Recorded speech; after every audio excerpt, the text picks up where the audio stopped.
Sienna sat in her parents' mahogany-furnished study. The scent of old books and cigars thick in the air. Her father, Edgar Lockwood, cleared his throat. Her mother, Celeste, perched beside him. "We thought it best to tell you in person," Edgar said, sliding a crisp document across the table. "The estate, the stocks, the summer house in Cape Cod, it all goes to your brothers." Sienna's fingers tightened around the arms of her chair. "Why? You've never been the family type." Her mother adjusted her pearl necklace. "You left for law school when we wanted you to run the vineyard. You don't have a husband, no children, no legacy to uphold." Sienna's throat burned, but she forced a smile. "So this is my punishment for wanting a life of my own?" "Not punishment, dear. Just practicality," her father said. Sienna drove home, gripping the wheels tightly. She had given them everything: loyalty, success, even the forgiveness they never deserved. And for what? To be discarded like a bad investment?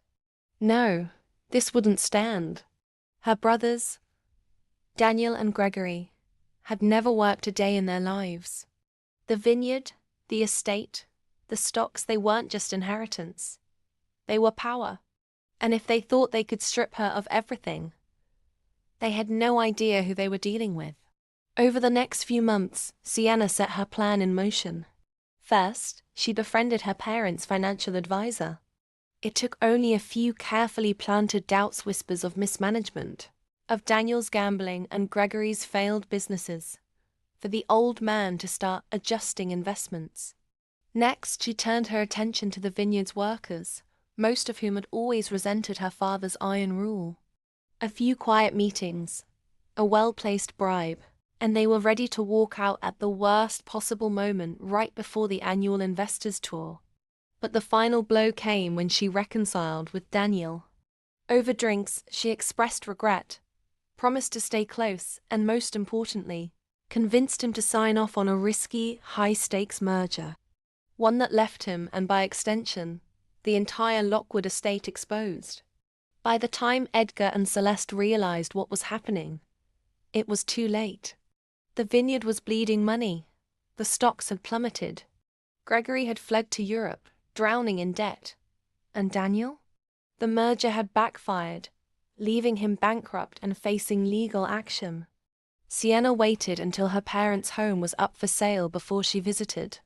Edgar sat in the dimly lit parlor, staring at the foreclosure notice. Celeste clutched a silk handkerchief, eyes rimmed with tears. "Enjoying the view?" Edgar's voice was hoarse. Sienna stepped forward, placing a single key on the table.